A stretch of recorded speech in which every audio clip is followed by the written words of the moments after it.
जोहार, नमस्कार। स्वागत है आप सबका परीक्षा साथी में।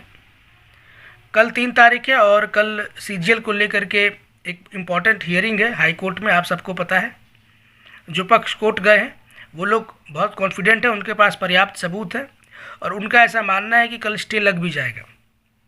बाकी कल क्या होगा ये तो कल ही पता चलेगा। लेकिन एक छात्र के हैसियत से, एक छात्र के नाते आप लोग क्या फ्यूचर देख रहे हैं सीजीएल का, आप लोग कमेंट सेक्शन में बताइएगा, ठीक है। क्योंकि बहुत सारे छात्र जिनसे मेरी बात होती है वो लोग अब फ्रस्ट्रेट हो गए। वो लोग चाहते हैं कि रिज़ल्ट आए, भले जो हो, ठीक है। ये जो एक झारखंड में जो एक ये माया जाल है सीजीएल का, ये ख़त्म हो। क्योंकि अगर इस पर स्टे लगता है तो फिर से आप मान करके चलिए ये 3-4 साल के लिए ये फिर एक्सटेंड होगा आगे। फिर से बहुत सारे छात्र इसके लालच में पड़ेंगे और फिर अपनी ज़िंदगी बर्बाद करेंगे, ठीक है। और 3-4 साल बाद जब ये परीक्षा होगी फिर उसी तरीके से होगी जैसी आज हुई है, कोई परिवर्तन इसमें नहीं होगा। तो इस माया जाल को अब ख़त्म करने का समय है। जिसका होना है हो जाए, जो कट ऑफ जाएगा जाए। वैसे कट ऑफ पे मैं सामने वीडियो बनाऊंगा, लेकिन ये छात्रों का कहना है। बहुत सारे लोग अब इससे ऊब चुके हैं। सीजीएल एक ऐसी गले की हड्डी बन गई है, इसको ना तो निगलते बन रहा है और ना उगलते बन रहा है। और विगत 10 सालों में, 12 सालों में आपको पता ही है कितने छात्र इसके चक्कर में बर्बाद हो गए।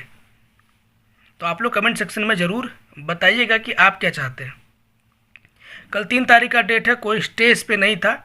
और सरकार जिस तरीके से बिहेव कर रही थी चुनाव के पहले कि हम लोग रिज़ल्ट देंगे, तो अब तक रिज़ल्ट क्यों नहीं दिया है? उनको रिज़ल्ट दे देना चाहिए था। कोई इस पर स्टे नहीं है। और ऐसा भी नहीं है कि जीएसएससी का चेयरमैन नहीं है, चेयरमैन भी है।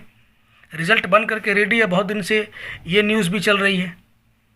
तो फिर रिज़ल्ट क्यों नहीं दिया गया? तो कहीं ना कहीं मुझे लग रहा है कि सरकार भी अब वेट एंड वॉच वाली स्थिति में जाना चाहती है। वो भी देखना चाह रही है कि क्या प्रूफ है इन लोगों के पास। कोर्ट में आइए, अब कोर्ट में ही डिसाइड होगा और लेट द कोर्ट डिसाइड कि क्या होगा सीजीएल का फेट। मुझे अब सरकार का स्टैंड कुछ ऐसा ही लग रहा है कि अब कोर्ट को ही डिसाइड करने दो। अब हड़बड़ी है किस बात की? जब छात्र ही नहीं चाह रहे हैं तो फिर ठीक है, छात्र के अकॉर्डिंग ही काम किया जाए। इसलिए मैं बोल रहा हूँ ना कि इसमें छात्र ही रिसीविंग एंड पे हैं। जो भी नुकसान होना है छात्रों का होगा। अगर कुछ फ़ायदा होगा तो छात्रों का होगा। फ़ायदा तो बहुत कम मुझे दिख रहा है, नुकसान के चांसेस ज़्यादा हैं। रिजल्ट आने से भी और रिजल्ट नहीं आने से भी, दोनों ही सिचुएशन में नुकसान छात्रों का ही है। कुछ लोग कट ऑफ की बात करते हैं, तो ऐसे माहौल में क्या कट ऑफ पे बात किया जाए, ठीक है, क्या उस पर वीडियो बनाया जाए? बहुत सारे लोग एलडीसी एग्ज़ाम के बारे में पूछ रहे हैं। फिर रिटर्न बचा हुआ है आपका उत्पाद सिपाही का एग्ज़ाम का दौड़ हो गया था, रिटर्न शायद बचा हुआ है। लेकिन मुख्यमंत्री जी ने अपने प्रेस कॉन्फ्रेंस में बोला कि उत्पाद सिपाही का हमने कंप्लीट करा लिया, सारी प्रक्रियाएं कंप्लीट हो गई है। तो क्या अप्रोच रहेगा, ये सारा का सारा चीज़ सिर्फ और सिर्फ डिपेंड करता है सरकार के अप्रोच पे। और क्या अप्रोच है ये नया साल आते आते बिल्कुल क्लियर हो जाएगा। क्योंकि आप सबको बहुत अच्छे से पता है कि 2019 से लेकर के 2024 के बीच में 3 से 4 बार शायद नियुक्ति वर्ष घोषित किया गया था। खुद मुख्यमंत्री ने घोषणा किया था कि ये नियुक्ति वर्ष है, फलाना साल नियुक्ति वर्ष है, फलाना साल नियुक्ति वर्ष है। और हुआ क्या था? फलाफल क्या था आपके सामने। तो इस बार का भी पहला घोषणा कर दिया गया है कि 1 तारीख तक कैलेंडर आ जाएगा, सारे रिजल्ट हम लोग प्रकाशित करेंगे बहुत जल्द। ये सब बातें खुद मुख्यमंत्री ने बोला है। इसलिए मैं बोल रहा हूँ कि नया साल जब तक आएगा सारा चीज़ क्लियर हो जाएगा कि सरकार का अब अप्रोच क्या है। फ़िलहाल अभी मुझे लगता है कि सरकार का इन सब चीज़ों पर दूर दूर तक कोई ध्यान नहीं है, दूर दूर तक, ठीक है। अभी मंत्रिमंडल पहले डिसाइड करना है। और पता नहीं यहाँ क्यों लेट हो रहा है। यहाँ तो बहुत ज़्यादा लेट होना नहीं चाहिए, लेकिन फिर भी मंत्री को लेकर के अभी कन्फ्यूजन की स्थिति बनी हुई है कि कौन कौन लोग मंत्री बनेंगे। एक बार मंत्रिमंडल फाइनल हो जाए उसके बाद ही कुछ काम यहाँ पे हो पाएगा, ठीक है। छात्रों को लग रहा है कि हमारे मुद्दे सरकार के जहन में है, सरकार उठाएगी तो आप बेवकूफ़ हैं, ठीक है। फिलहाल अब सरकार ऐसा कुछ सोच नहीं रही है। और क्यों सोचे भी क्यों? जब छात्रों ने इतना प्रदर्शन किया, इतना विरोध किया, जनसैलाब था जीएसएससी ऑफिस के सामने। मैंने तो देखा था वो जनसैलाब, आप में से बहुत सारे लोगों ने देखा होगा। इतना कुछ होने के बावजूद भी इतना प्रचंड जीत अगर किसी पार्टी को मिल जाए तो फिर वो छात्रों के बारे में क्यों सोचे? ठीक है, कुछ लोग अति उत्साह के साथ बोलते हैं, बहुत भोले लोग हैं, कि इस बार सरकार हमें चीट नहीं कर पाएगी, इस बार सरकार छात्रों को हल्के में नहीं लेगी। मैंने पूछा आखिर ऐसा क्यों? तो बोलते हैं इस बार जयराम महतो विधानसभा में होंगे। मतलब कितने भोले लोग हैं आप सोचिए। तो फिर मैंने भी पूछा कि अगर जयराम महतो जी माननीय विधायक अगर विधानसभा में होंगे तो उससे सरकार का एटीट्यूड कैसे चेंज हो जाएगा? तो ये लोग बोल रहे हैं कि वो आवाज़ उठाएंगे, वो वहाँ गरजेंगे, अपनी बात रखेंगे। तो ऐसे भोले भाले लोगों को मैं ये बोलना चाहूँगा कि पिछली बार विधानसभा में आपको अगर याद हो, भानु प्रताप शाही हो, चाहे रणधीर सिंह हो या और भी जो भाजपा के विधायक थे, बहुत गरजे थे और उन्होंने तो रात भी विधानसभा में बिताई थी, अगर आपको याद हो तो।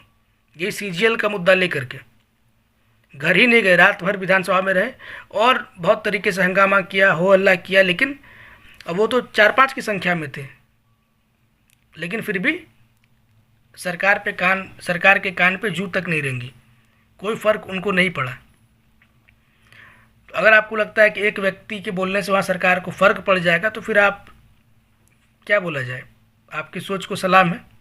ठीक है, कुछ नहीं होता है। विधानसभा में लोग अपनी बात रखते हैं और हम लोग देख रहे हैं 5 साल से 6 साल से क्या हो रहा है। ठीक है, कोई उसका प्रभाव नहीं पड़ेगा। और जयराम महतो जी को अपना डुमरी देखना है, डुमरी से वो जीत करके गए हैं, तो जाहिर सी बात है कि पहले वहाँ को वो फोकस करेंगे, बाद में राजकीय मुद्दों पर वो ध्यान देंगे, क्योंकि अगली बार फिर से उनको जीत करके आना है। तो कुछ लोग अति उत्साह में कुछ भी बोलना स्टार्ट कर देते हैं। ठीक है, सीजीएल का कट ऑफ क्या होगा इसको लेकर के शाम तक वीडियो बनाऊंगा, लेकिन कोई मतलब है नहीं। ठीक है, वीडियो बना करके, लेकिन बहुत सारे लोग बोल रहे हैं कि बनाइए वीडियो उस पर, तो उस पर वीडियो बनाएंगे। बिल्कुल डिटेल में आपको एक एक चीज़ बताएंगे, क्या अटैम्प्ट होना चाहिए था, हर एक सब्जेक्ट वाइज किस में कितना अटैम्प्ट होना चाहिए, कट ऑफ क्या हो सकता है, उस पर हम लोग डिटेल चर्चा करेंगे। कल का डेट इम्पॉर्टेंट है, देखिए कल क्या होता है। प्रे करिए कि जो भी हो वो फाइनल हो, फिर ऐसा ना हो कि फिर एक डेट मिल जाए, और डेट तो मिलेगा ही, जहाँ तक उम्मीद है कल भी आपको एक डेट ही मिलेगा, और फिर ये डेट का सिलसिला तारीख पे तारीख ही चलता रहेगा। हम लोग ये उम्मीद करेंगे कि इसको फुल एंड फाइनल कल कर देती है अगर कोर्ट, या तो स्टे लगा के इसको रद्द कर दो, या फिर जो होना है कल ही कर दो। अगर प्रूफ आपको ऑथेंटिक नहीं लग रहा है तो कल ही बोल दो कुछ दम नहीं है, खारिज करिए और फिर सरकार का हाथ खोलिए, रिजल्ट देने दीजिए, जो करना है फुल एंड फाइनल कर दीजिए। अब इसको लेकर के अगर एक एक दिन भी अगर एक्स्ट्रा बीतता है तो हानि सिर्फ और सिर्फ छात्रों का है। ठीक है, क्योंकि मैं आपको बता रहा हूँ कि इसमें लालच इतना बड़ा है, 2000+ सीट, सारे पोस्ट इतने अच्छे अच्छे पोस्ट हैं, झारखंड की नौकरी। ठीक है, एक ही एग्ज़ाम है, तो लालच इतना बड़ा है कि लोग इसको इग्नोर कर ही नहीं पाते हैं, छोड़ ही नहीं पाते हैं।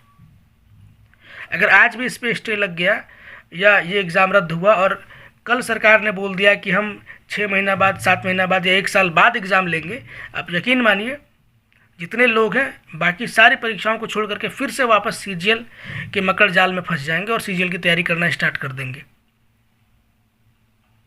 सब भूल जाएंगे पास्ट में क्या हुआ है नहीं हुआ, और सीजीएल के पीछे ही पड़ेंगे। कारण क्या है? लालच। वही सारी बातें हैं कि ये ऐसा चीज़ है सीजीएल की, लोग इसको भूल ही नहीं पा रहे हैं। बाकी आप एज ए स्टूडेंट क्या चाहते हैं आप लोग कमेंट सेक्शन में अपनी राय भी दीजिए, और बाकी देखते हैं कल क्या होता है।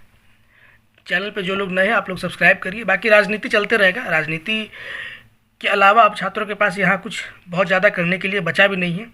ठीक है, पॉलिटिक्स करिए या फिर अदर स्टेट की तैयारी करिए। पढ़ने वाले जो कैंडिडेट हैं वो स्विच कर चुके हैं, बिहार की तैयारी कर रहे हैं, रेलवे की कर रहे हैं। आप भी जितना जल्दी स्विच कर जाएंगे आपके लिए उतना बेहतर होगा, अदरवाइज़ ऐसे ही झूलते रह जाइएगा झारखंड में। मिलते हैं किसी और वीडियो में, तब तक के लिए जोहार, धन्यवाद।